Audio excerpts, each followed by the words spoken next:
Rádio Piauí.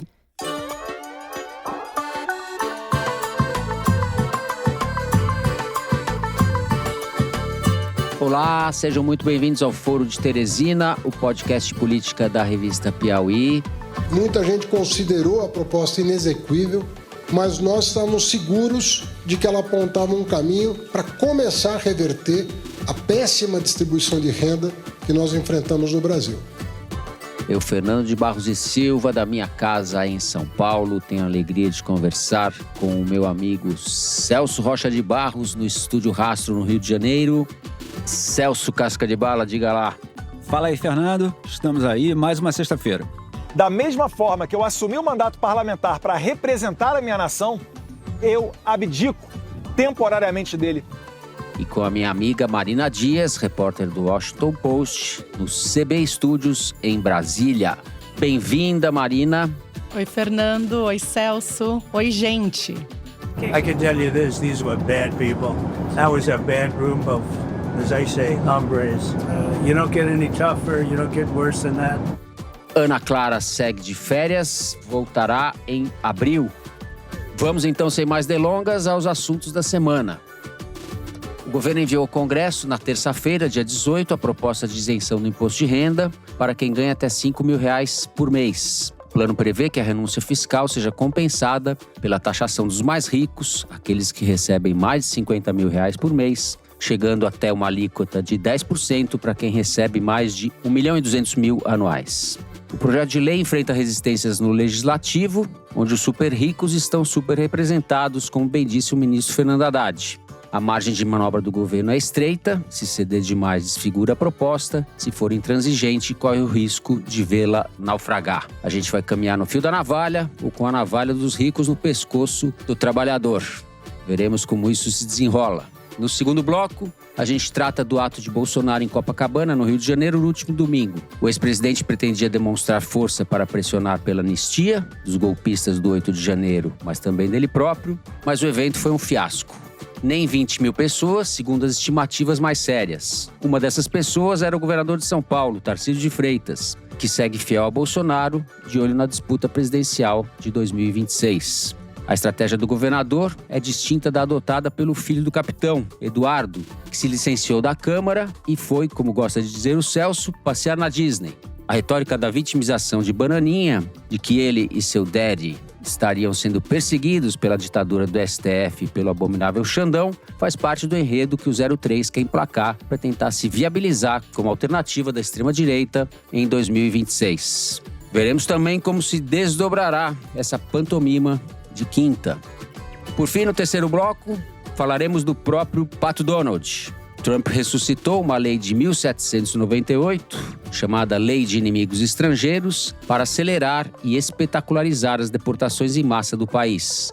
No último fim de semana, o governo americano despachou 261 imigrantes, a maioria deles venezuelanos, para El Salvador, onde foram recolhidos no CECOT, que é o Centro de Confinamento de Terroristas, uma prisão de segurança máxima com capacidade para 40 mil pessoas, inaugurada pelo presidente Nayib Bukele, onde vigoram regras que desrespeitam quaisquer princípios de humanidade. A lei acessada por Trump só havia sido invocada 3 vezes na história norte-americana, em períodos de guerra. A Justiça dos Estados Unidos deu uma ordem para interromper a operação, mas ela não foi cumprida. São os novos tempos, tempos de desmanche institucional e de erosão da democracia. É isso, vem com a gente.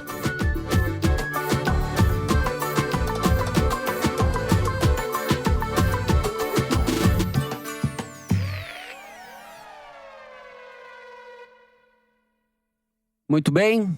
Celso, vamos começar com você, falando da proposta do governo, que está no Congresso e lá deve ficar durante um bom tempo, porque boa vontade não há. Por onde começamos? Então, Fernando, outro dia desses a democracia brasileira fez 50 anos e olha só demorou 50 anos para um governo brasileiro ter coragem de propor que os ricos paguem mais imposto. Então, enfim, não foi cedo demais isso. Essa semana falaram que o pessoal gosta de me ouvir rindo das coisas que você fala. Eu não aguento. A primeira frase do cara já saiu rindo, marido. Cara bem-humorado. Pessoal, fiz o Fernando rir mesmo falando besteira. Errei feio, errei rude. Na verdade, a democracia brasileira acaba de fazer 40 anos e não 50. Mas ainda assim levou 40 anos para a gente criar vergonha na cara e cobrar imposto de rico. Vamos lá. E assim, todo mundo sempre concordou que a situação do imposto de renda para rico no Brasil era uma vergonha. Acho que eu já comentei aqui, em 2015, eu fui no lançamento do primeiro volume dos diários da FHC, da presidência, e eu perguntei para o FHC, por que ninguém faz nada para o imposto de renda no Brasil ser mais progressivo? A proposta de fazer o imposto de renda mais progressivo estava no programa da Arena, o partido que apoiava a ditadura militar. Então todo mundo sabe que tem que ser. E o FHC falou, todo mundo sabe que é assim, mas quando chega a proposta no Congresso, os interesses se organizam e barram. Então vocês já vão vendo como é que vai ser essa briga nos próximos meses. De qualquer maneira, a proposta do governo é boa. A mudança é a seguinte, se você ganha menos de 2 salários mínimos, você já é isento, não muda nada. Se você ganha mais que 2 salários mínimos e menos de 5 mil, você se deu bem, ficou isento, não vai ter mais que pagar imposto de renda.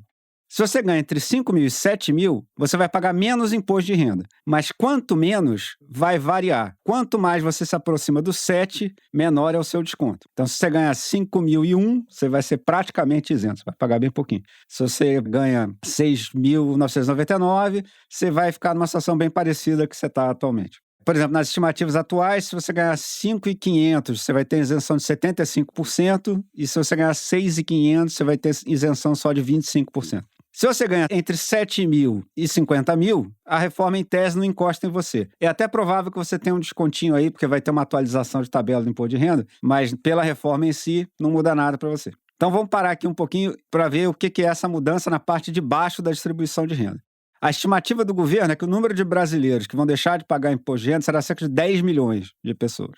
É muita gente e é o pessoal que está bem no centro desse grupo que os analistas políticos brasileiros só falam dele nos últimos anos, que é essa classe média baixa, ou conforme você queira chamar, nova classe trabalhadora, ou batalhadores, enfim. Tem uma disputa sociológica aí pelo nome dessa turma, mas é justamente o pessoal, um grupo que cresceu e está se provando politicamente decisivo. Então, naturalmente, o que o governo está querendo fazer é fazer alguma coisa por esse público. Que é essa faixa de 2 a 5, né? É a faixa de 2 a 5.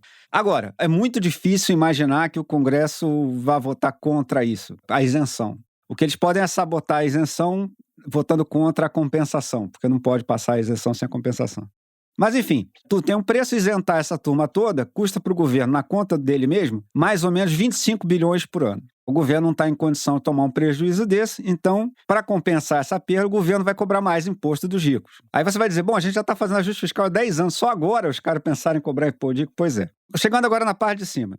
Se você ganha a partir dos 50 mil reais por mês, e assim, você ganha 50 mil reais por mês, cara, você pode estar de saco cheio do seu marido, seu time pode estar mal no campeonato, você pode estar desiludido com o vazio da existência, mas você está bem de dinheiro, certo? Assim, você não está passando necessidade nenhuma.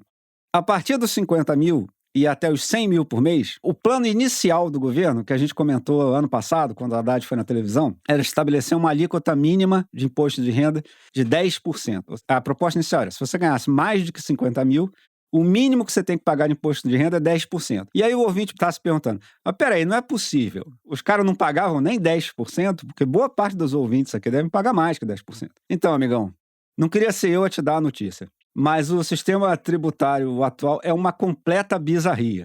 Só para dar umas estimativas aqui que o próprio governo divulgou. A alíquota paga, em média, por um professor de ensino médio é 9,6% no imposto de renda. A alíquota paga, em média, por um policial militar é 9,8%.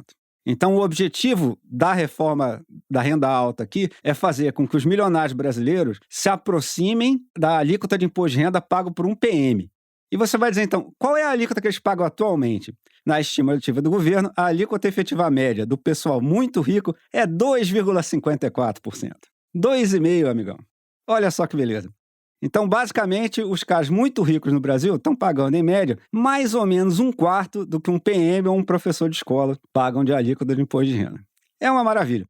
E isso tudo acontece por causa da quantidade imensa de descontos que tem, de isenções fiscais que tem. Eu, por exemplo, falei aqui de um especulador filha da puta, que sou eu, que bota meu dinheiro em letras de crédito pro agronegócio, a LCA. Eu não pago imposto de renda por isso. É culpa dele, Marina. Exatamente. A do agro, tudo é culpa dele. Os dividendos não pagam imposto. Tem um monte de coisa que, onde a maior parte do dinheiro dos muito ricos está, é isento de imposto de renda. Cuidado que a PF ainda vai chegar em você na coisa do 8 de janeiro, hein? Culpa do Celso, que coloca o dinheiro dele no... Exatamente. Mas essa era a proposta inicial do governo. Queria botar que eles pagassem pelo menos 10%. Vocês lembram como foi a reação disso aí? O dólar disparou, o mundo acabou, foi uma tristeza. Aí o governo retrocedeu. O governo fez uma proposta mais moderada agora. A proposta agora é que o teto de 10% mínimo é só para quem ganha mais ou menos 100 mil por mês. Foi para cima, que dá 1.200.000 por ano. Entre os 50 e os 100, tem um mínimo também, mas que começa bem baixinho e vai subindo. Mais ou menos aquilo que eu falei entre os 5 e os 7. Então, se você ganha, sei lá, 50 mil e seu teto mínimo é muito pequeno e é altamente provável que você já tenha pagando isso. Se você chegar em 99.999, já é provável que você vai chegar bem perto de ter um mínimo de 10% para pagar. Só que não foi só nisso que o governo fez concessões, não. Vários desses investimentos, como, por exemplo, a minha LCA e outros investimentos desse tipo, vão continuar isentos. Isso não é só pressão, por exemplo, do pessoal do agronegócio, mas eu ouvi de um analista inteligente que, na situação atual, com o preço da comida disparado, o governo não está a fim de cutucar nada que possa mexer com o financiamento de agricultura. Ou que possa, inclusive, ser usado como desculpa para aumentar o preço na agricultura. Então, boa parte desses investimentos aí vão continuar isentos.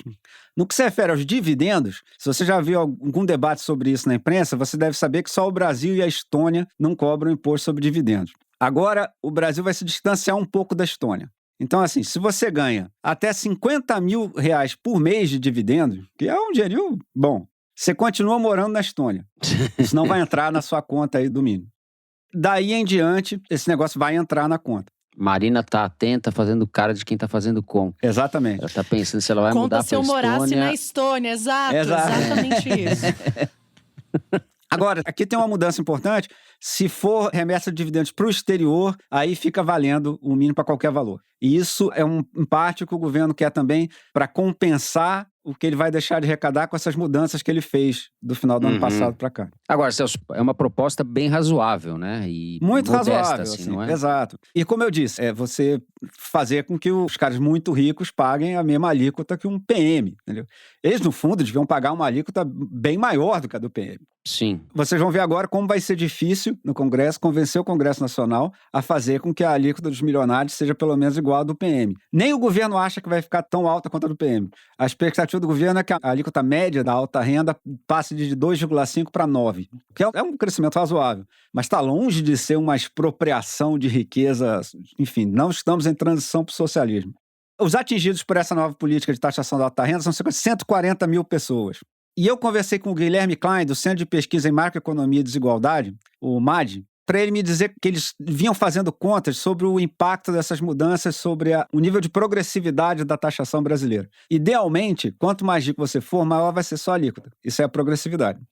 O Brasil, atualmente, antes da mudança, o imposto é progressivo até o 1% da renda. Até mais ou menos o cara que ganha 30 mil reais, ele tende a ter uma alíquota um pouco maior do que os carinhas logo embaixo dele.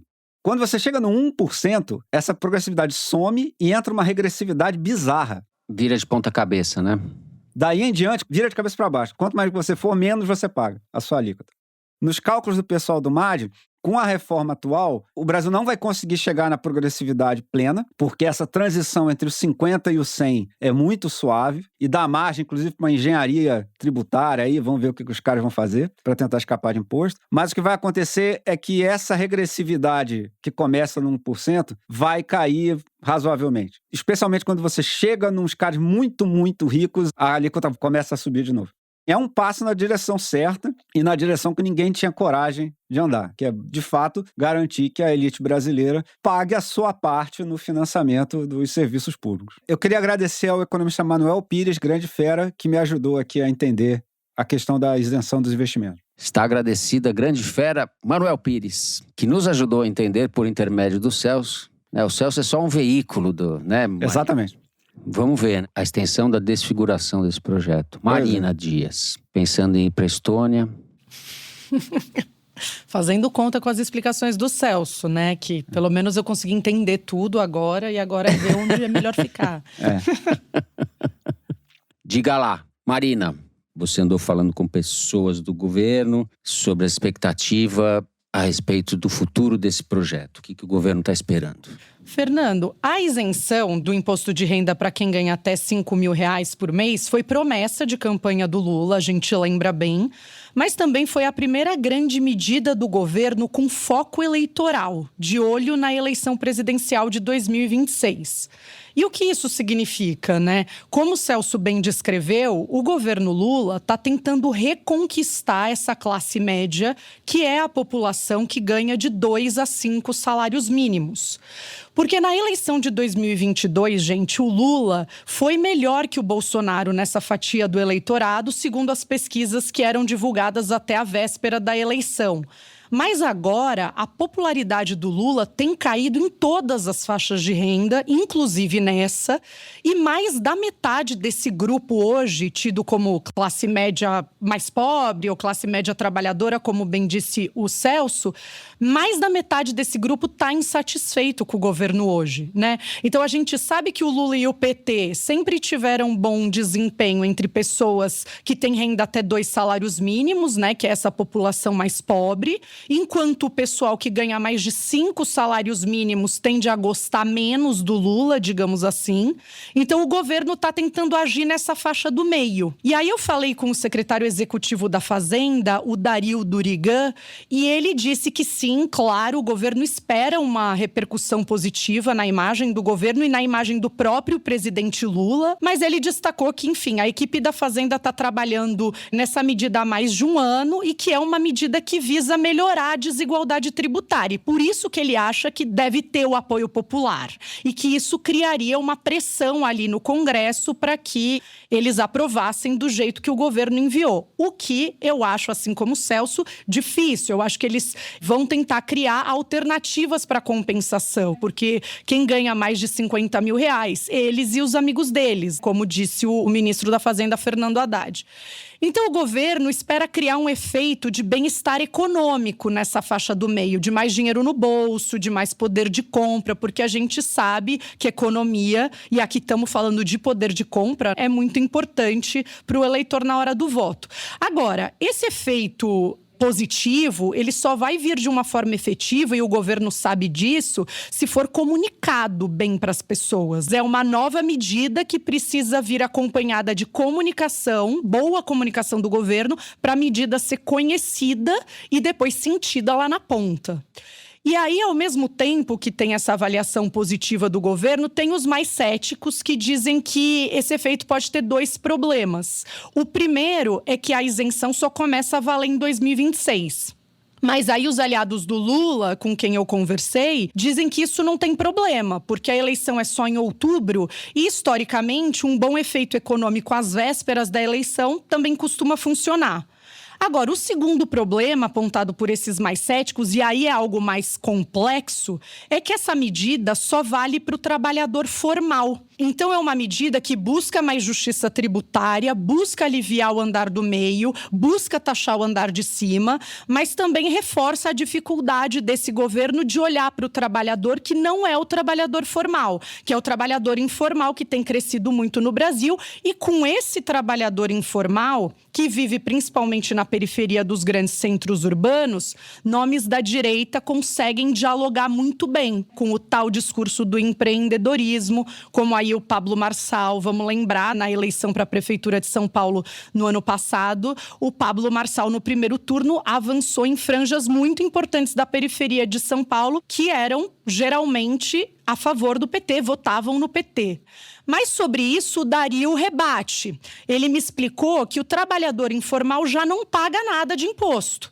E aí o pequeno empreendedor, o cara que vai trabalhar no Uber, no iFood, tem MEI, esse cara vai ser beneficiado. Então o governo espera que também seja um estímulo, segundo o Dario, secretário executivo da Fazenda, para esse trabalhador informal se formalizar. Porque aí ele se formaliza e se ele ganhar até 5 mil reais, ele não paga imposto. E aí eu queria terminar só com uma ideia que eu li num texto da Maria Hermínia Tavares, professora da USP. Ela publicou na Folha um artigo falando que o PT e os governos petistas foram importantíssimos para a agenda de inclusão social desde a redemocratização até o início dos anos 2000. A gente bem sabe, com os programas sociais, são marcas do governo Lula e do governo do PT. Mas hoje, ela diz, o desafio não é só incluir, é reduzir a ineficiência desse sistema. A economia segue muito desigual, claro, e aí acrescento eu, também muito mais informal. Então o governo tem esse desafio aí de combinar medidas que enderecem esses problemas e uma comunicação e uma narrativa mais efetiva para comunicar tudo isso na ponta. E eles sabem disso, né? As pessoas mais razoáveis do governo sabem que esse é um desafio. Perfeito, perfeito. Maria Hermínia Tavares jamais errou. Jamais errou. Professora Maria Hermínia, que ouve o foro. Ela é brilhante. Encerramos, então, o primeiro bloco do programa por aqui. Fazemos um rápido intervalo. Na volta, a gente vai falar do evento de Bolsonaro em Copacabana, de Eduardo Bolsonaro na Disney, de tudo isso. Já voltamos.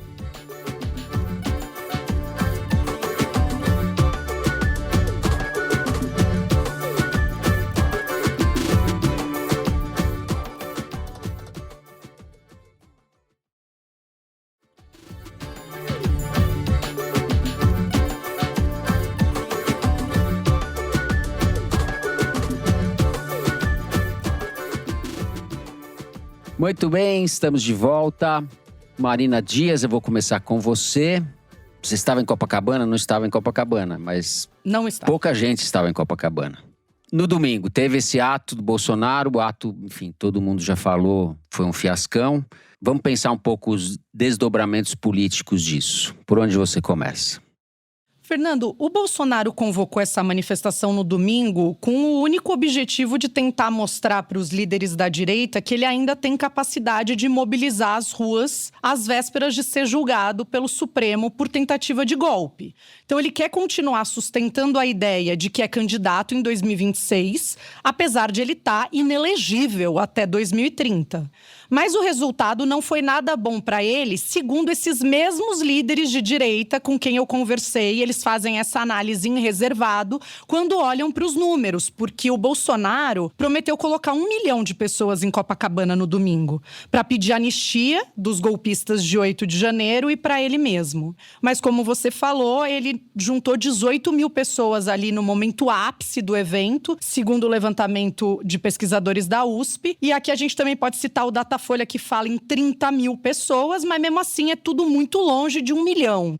E ali, no discurso de frente para o mar, o Bolsonaro se defendeu da acusação de que ele era o líder de uma organização criminosa que tentou dar um golpe, falou que vai ser um problema para o Supremo vivo ou morto e que não vai sair do país. E aí, 2 dias depois, o filho dele, o 03, Eduardo Bolsonaro, avisou que ele não voltaria dos Estados Unidos. O Eduardo já foi para os Estados Unidos 4 vezes, gente, desde a posse do Trump.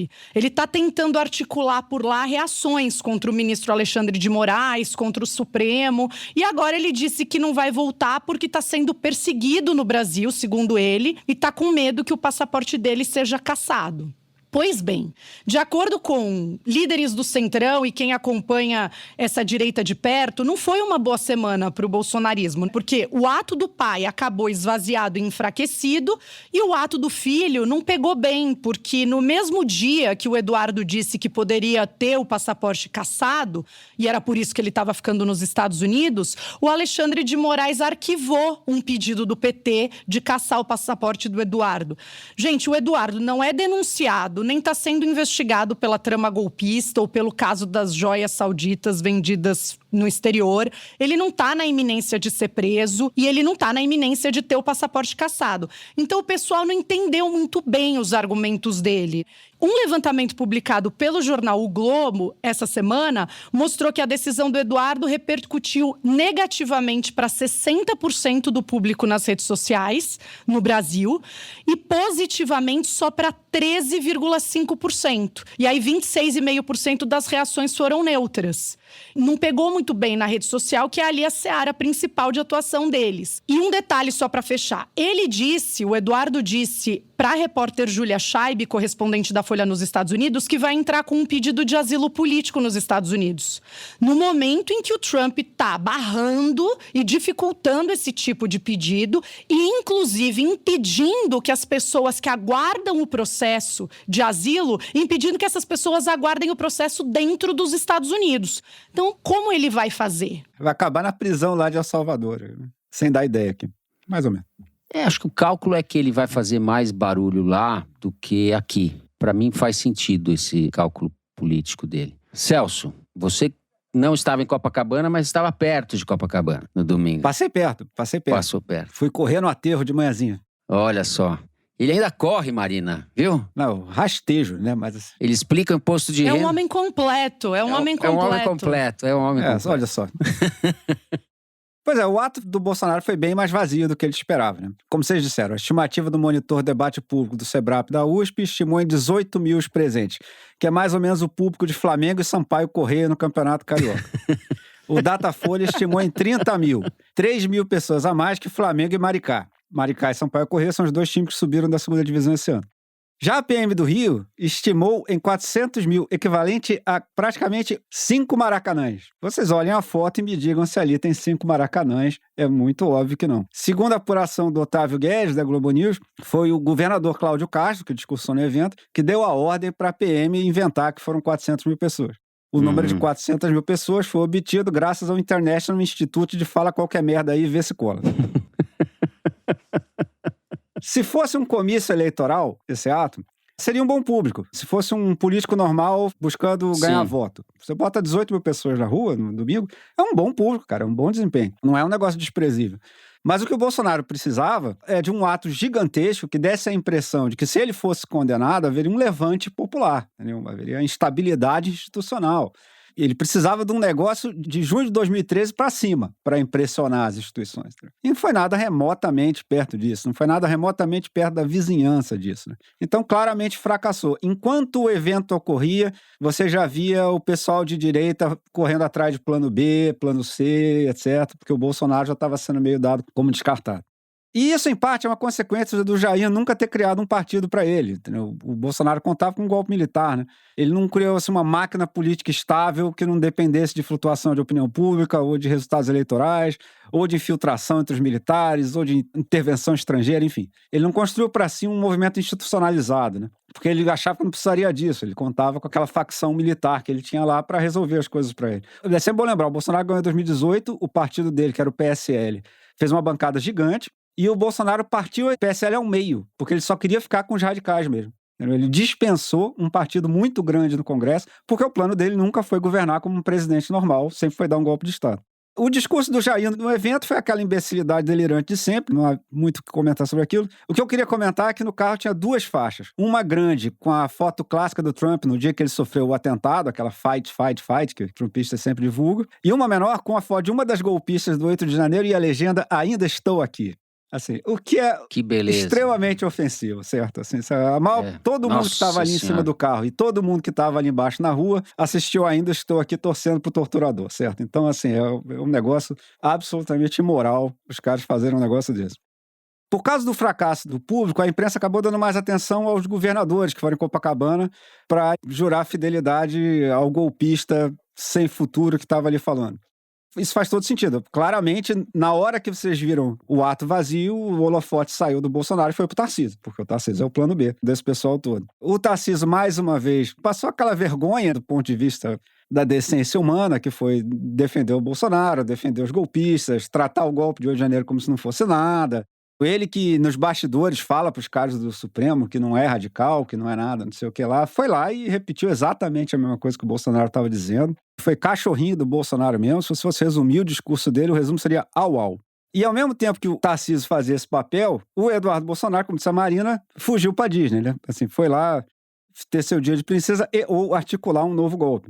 A tentativa dele criar um factoide, né, para não deixar a base política dele migrar para o Tarcísio tão rápido. Né? Ele quer basicamente manter mobilizado essa turma que veio seguindo o Bolsonaro na eleição, na tentativa de golpe, tentativa de difundir a informação de que eles são perseguidos políticos, etc. O Eduardo está querendo manter esse público mais radical do lado dele, né?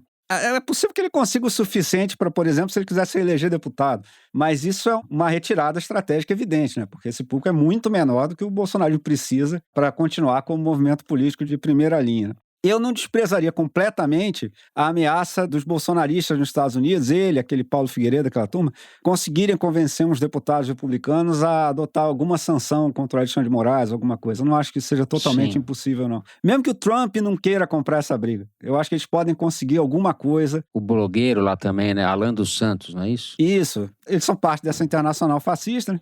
Eu não acho impossível, não, que eles consigam, pelo menos, sei lá, um protesto formal, alguma coisa de parlamentar. Também não acho, acho provável até. Pois é. Não se sabe se seja nada de grande consequência, mas enfim, eu não acho que a chance de sucesso dele ele não vai conseguir, enfim, que o Trump instaure o pai dele como presidente aqui no Brasil, mas alguma coisa assim talvez ele consiga. Foi uma semana bem ruim pro bolsonarismo. Mas não ruim pro Tarcísio, na minha opinião. Não foi, não. O Tarcísio, o fato dele estar lá, a gente não sabe se ele de fato vai ser candidato, mas tudo indica que ele quer ser e que ele vai ser. Porque ele não precisaria estar lá se ele quisesse ser governador de São Paulo, ele poderia inventar uma desculpa. Claro. E se descolar um pouco do Bolsonaro. Ele está fazendo questão de colar no Bolsonaro. E tem um desgaste e ele sabe desse desgaste. Mas ele está calculando, ele está pesando isso e ele está apostando que a viabilidade dele depende dele incorporar essa franja bolsonarista que não é desprezível. Por mais fiasco que tenha sido o ato, o bolsonarismo existe. E essas pessoas que votaram no Bolsonaro, que gostam do Bolsonaro, são suscetíveis a uma indicação do Bolsonaro. Então, o Tarcísio tem muito claro isso, né? Porque ele é hoje o candidato das elites, claramente.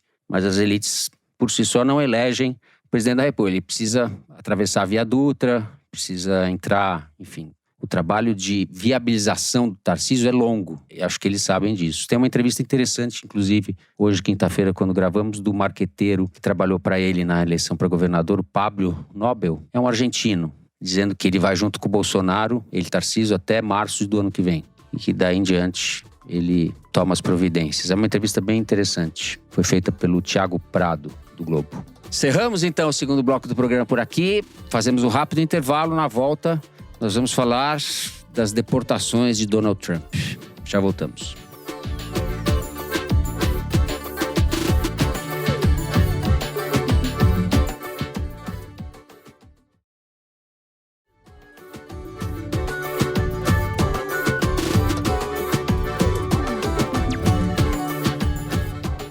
Muito bem, estamos de volta.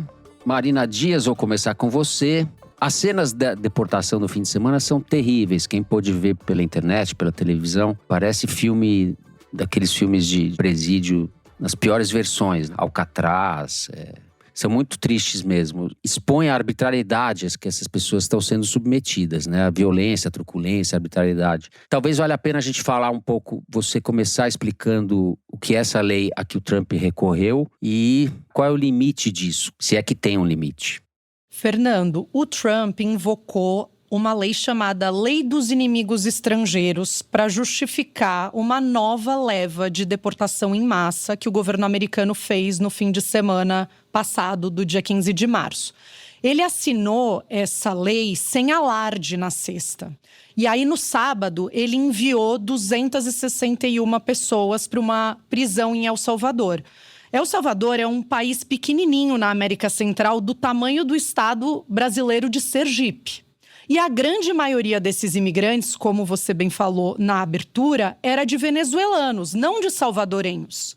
O presidente de El Salvador, o Bukele, que é aliado de primeira ordem do Trump, disse que receberia esses presos e quantos mais forem necessários na prisão que ele inaugurou em 2023 como a maior prisão das Américas, que é esse centro de confinamento do terrorismo. A Casa Branca, Fernando e Celso, disse que mais da metade desses deportados do sábado foi expulsa com base nessa lei dos inimigos estrangeiros, porque eles pertenciam, segundo a Casa Branca, a uma gangue venezuelana chamada Trem de Aragua. Mas até agora, o governo americano não apresentou provas disso, provas dessas ligações dessas pessoas deportadas com essa gangue de crime organizado. E também não forneceu a lista de nomes desses imigrantes para que a imprensa americana pudesse fazer uma checagem independente. O ponto aqui é que tudo isso alarmou especialistas em imigração nos Estados Unidos, ativistas, porque O uso dessa lei, que é uma lei prevista apenas para tempos de guerra, leva a política de imigração dos Estados Unidos a um patamar mais grave e mais preocupante até agora, segundo eles. E aqui eu explico. Essa lei dos inimigos estrangeiros é uma lei do século XVIII, de 1798, quando os Estados Unidos estavam num conflito iminente com a França. E aí eles resolveram criar essa lei para usar em caso de necessidade. Então, caso eles precisassem expulsar do país pessoas ligadas ou simpáticas à França. Mas naquela época, essa lei nem chegou a ser usada. Ela foi evocada em 1812, na guerra entre Estados Unidos e, na época, era a Grã-Bretanha. Oi, gente. Eu falei que a guerra de 1812 foi entre os Estados Unidos e a Grã-Bretanha, mas foi entre os Estados Unidos e todo o Reino Unido. Fica a correção aí. Um beijo. E depois na Primeira Guerra Mundial e na Segunda Guerra Mundial. Depois da Segunda Guerra Mundial, gente, os Estados Unidos se desculparam por terem usado a lei, porque com essa lei os americanos colocaram japoneses, italianos, alemães em campos de detenção. O Ronald Reagan veio pedir desculpas públicas pelo uso da lei. Então agora o Trump está invocando essa lei do século XVIII pela primeira vez desde a Segunda Guerra Mundial para justificar deportações em massa, quando muitas delas têm sido questionadas pela justiça americana. No próprio sábado, um juiz federal bloqueou temporariamente o governo de usar dessa lei para deportar os imigrantes e disse que os agentes federais americanos poderiam parar ou fazer os aviões que estivessem levando deportados sob essa lei retornarem, mas não adiantou. 3 voos decolaram dos Estados Unidos para El Salvador no sábado, 2 deles enquanto o juiz estava analisando o caso e um deles 10 minutos depois da decisão do juiz ser publicada, de acordo com a apuração dos meus colegas do Washington Post. E aí o presidente de El Salvador, o Bukele, chegou até a debochar do juiz diante dessa situação. Ele postou na rede social uma mensagem dizendo: "Ups, tarde demais", porque os aviões já estavam no ar, não tinham pousado ainda. E agora, gente, o Trump tá nessa cruzada para tentar destituir o juiz, cancelar a ordem do juiz, desafiando a justiça americana. E aí, um fato muito interessante aconteceu depois desse imbróglio todo, e um fato que é muito raro nos Estados Unidos. O presidente da Suprema Corte americana, que tem maioria conservadora, e ele é um dos conservadores, soltou um comunicado criticando o Trump, dizendo que a destituição de um juiz não é a resposta apropriada quando você não concorda com uma decisão judicial, que ele precisa seguir o rito da justiça, né? Ele precisa apelar da decisão se ele quiser. E é muito raro um juiz da Suprema Corte americana vir a público falar alguma coisa. E é nesse ponto que a gente está. Queria ouvir também de vocês o que vocês acham disso, quando esse presidente da Suprema Corte sai falando, o que isso significa, né? Se nem se é um alento, né, Celso, diante do quadro que a gente está. Você falou as 3 vezes em que essa lei foi invocada. Em 1812, depois de um século só, na Primeira Guerra, e depois na Segunda Guerra Mundial apenas. É impressionante isso que o Trump está fazendo. É uma mudança mesmo de paradigma, para falar essa palavra terrível, mas a gente está realmente numa degringolada total. E sempre em períodos de guerra declarada, que não Sim. é o caso. É guerra de verdade, né? Exato. Sim. Celso. Fernando, o Trump está testando as águas contra os tribunais americanos. A gente já falou aqui várias vezes. Essa é uma das táticas principais da caixinha de ferramentas do manual do ditador moderno. É a mesma coisa que o Bolsonaro fez aqui na guerra dele contra o Supremo, mesma coisa que o Orbán fez na Hungria, mesma coisa que o Chaves fez na Venezuela. Você começa a comer o Estado de Direito, enfraquecendo a capacidade do judiciário impor limites ao executivo, né? E cá entre nós, não se pode dizer que os republicanos não tenham avisado. Durante a campanha, houve um tema que foi muito polêmico, que foi o chamado Projeto 2025. Que é um documento criado pela Fundação Heritage, uma fundação conservadora, muito conservadora, que em tese seria um plano de reforma amplo, baseado nas ideias do Trump, por caso o Trump ganhasse a eleição do ano passado. Durante a campanha, o Trump disse que discordava desse negócio, que não sabia que tinham feito isso, ele não tinha nada a ver com esse negócio. Depois que ele ganhou, ele nomeou os caras que fizeram esse relatório para postos-chave na administração dele. Um dos pontos centrais do Projeto 25 é criar uma presidência imperial. É você enfraquecer, destruir completamente a ideia de que, nos termos dos caras que criaram isso, há bolsões de dependência na máquina pública que não podem resistir a uma ordem do presidente da República. Bom, vocês acham que foi ruim o Lula brigar com o Campos Neto por causa da independência do Banco Central?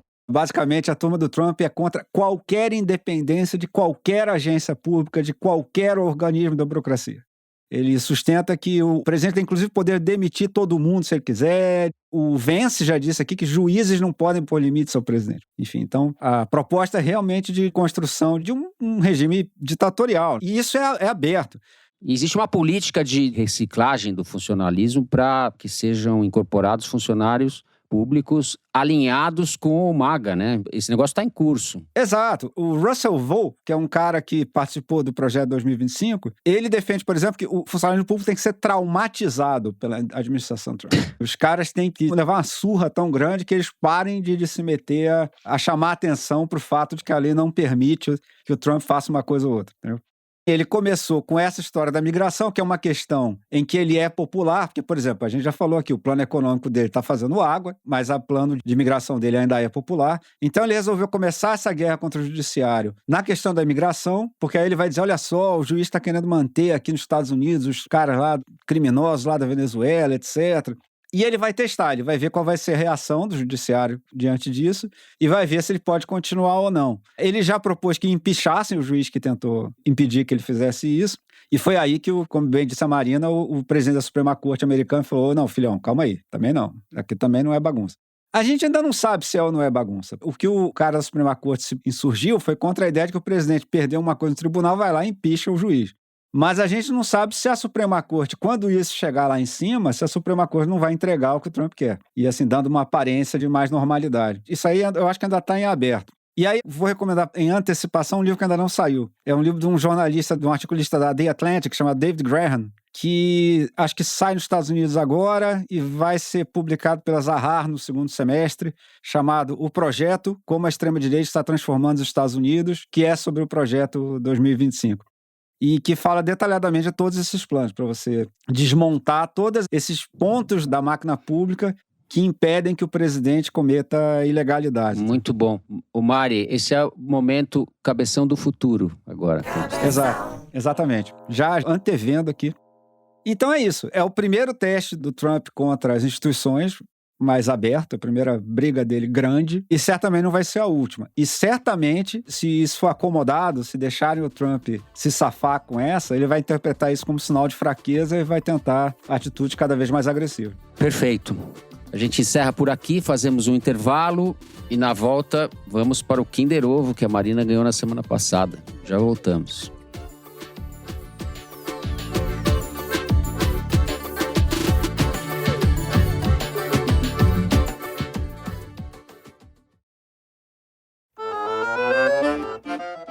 Muito bem, estamos de volta.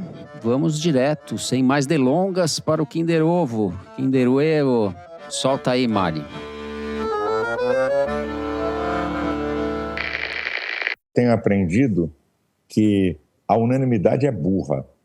A gente cresce na discordância. E todo mundo pensa uma coisa. É o que estão tentando fazer no Brasil. Liberdade de expressão para todo mundo falar a mesma coisa é ditadura da opinião, ditadura do falso consenso. Boa, Celso. Quanto pior o ser humano, maior a chance de eu ganhar. Assim. Valeu, hein? Ai. Nossa, esse... É que ele estava falando em tom normal, sem exaltação. Tal, então era difícil de reconhecer o Malafaia sem truculência. Se vocês quiserem ver ele falando com exaltação, peguem o vídeo que ele fez em dezembro de 2022, presidindo pro Bolsonaro dar um golpe. Exato. Bom, para os anais, pastor Silas Malafaia, entrevista ao canal Auriverde no YouTube. Muito bem, casca de bala, você saiu do zero. Finalmente, cara. Pois é. Você e o amigo Malafaia, que não por acaso tem mal no sobrenome, né? Foi o meu gol de honra esse ano, hein? Aquele gol do Oscar no final do 7-1, sabe? Tá certo. Muito bom. Bom, encerramos o Kinder Ovo, vamos direto para o Correio Elegante, o melhor momento do programa. Eu começo com um e-mail, então, da Tayana Machado. Cansada da ampla representação da audiência que ouve o foro enquanto passeia com companheiros caninos, veio representar a audiência gateira do programa.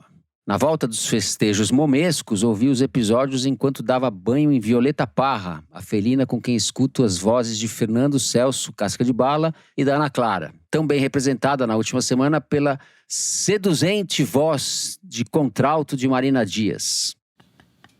Seduzente. Amém. Aliás, Marina, rejo corais adultos no Rio e estamos com vagas abertas para contraltos. Não te anima a cantar as agruras dos nossos tempos participando do meu coral? Estendo os convites a toda a equipe do Foro. Com certeza, Fernando daria excelente barítono. Opa! Celso atacaria com maestria de tenor, tendo Ana Clara no naipe dos sopranos. E com Marina como contralto, seria o Quarteto Mágico dos Sonhos, cantando e encantando sem deixar nenhum boca livre, quarteto em si ou MPB4 para trás. Brincadeiras à parte, acho que já estou tão acostumado a ouvi-los que ando contando com vocês entre uma semicolcheia e outra. Se possível, peço que deixem um abraço para a Violeta Parra, a gata, sempre tão bem informada sobre a política, e também aos amigos Juliana Maia e Thiago Zebendi, que me apresentaram o programa. Um abraço da ouvinte e fã. Muito obrigado que simpático. E um beijo então, Tayana. Um beijo para Violeta Parra. Um beijo. E a Marina tá aqui pensando seriamente, né, Marina? Como diria a menina Maísa, meu querido, eu sou cantora. É isso. Muito sensacional. Bom. O Leonardo Alfini Bolsi mandou o seguinte: quando quero articular algum pensamento que sou inteligente, tento imputar o jeito ímpar e ilustre do Celso falar. Até que funciona por um tempo, mas não tarda muito para algum disparate débil e sem sentido da minha cabeça se manifestar, cedendo espaço a uma autocensura que se figura através de uma sonora e satírica gargalhada da Ana Clara. Isso enquanto o Fernando acrescenta a minha tentativa vexatória de parecer culto, não pode isso aí, tá ok? Na voz do Bolsonaro, que eu, Marina, não sei fazer. Até as vozes da minha cabeça foram conquistadas por esse trio. Devo me preocupar? Parabéns pelo programa, que é sempre um reduto de sanidade nesse mundão doido que vivemos. Que fofo, um beijo, Leonardo. Legal. Muito bom. Leonardo, disparate é com a gente mesmo. E a Ana Clara ri da gente com muito mais frequência do que você imagina.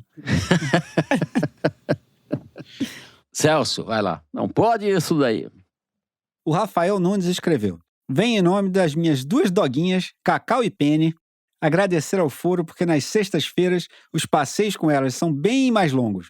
Elas adoram. Só acham estranho e constrangedor quando, do nada, eu falo em voz alta o nome de um figurão da política nacional, tal qual um portador de síndrome de Tourette, soltando um Ciro Nogueira, do nada, na hora do Kinder Ovo. Vinda longa ao Foro e um forte abraço direto de Floripa. Pô, Rafael, abração pra você, pra Cacau e pra Penny. Tá vendo? Até o Rafael, passeando com o cachorro, tá dando um banho na gente. Pô. Ciro Nogueira, Rafael. Impressionante. Deve ter acertado o Malafaia antes do Celso também. Com Depois certeza. você fala, Rafael, pra gente. Bom, é isso, né? A gente vai encerrando o programa de hoje por aqui. Se você gostou, não deixe de seguir e dar 5 stars pra gente no Spotify. Segue no Apple Podcast, na Amazon Music favorita, na Deezer e se inscreva no YouTube. O Foro de Teresina é uma produção da Rádio Novelo para a revista Piauí. Durante a licença maternidade da Evelyn Argenta, a coordenação geral é da Bárbara Rubira, a direção é da Mari Faria, com produção e distribuição da Maria Júlia Vieira. A checagem do programa é do Gilberto Porcidônio, a edição é da Bárbara Rubira e do Thiago Picado. A identidade visual é da Amanda Lopes, a finalização e mixagem são do João Jabassi e do Luiz Rodrigues, da Pipoca Sound. Jabassi e Rodrigues, que também são os intérpretes da nossa melodia tema. A coordenação digital é da Bia Ribeiro, da Emily Almeida e do Fábio Brizola. O programa de hoje foi gravado no Estúdio Rastro do Dani Di, no Rio de Janeiro, e no CB Studios em Brasília, e na minha Choupana em São Paulo, of course. Eu me despeço então dos meus amigos, Celso Rocha de Barros, tchau Celso. Tchau, Fernando, até semana que vem. E Marina Dias, tchau Marina. Tchau, gente, até semana que vem. É isso, gente, ótima semana a todos, até semana que vem.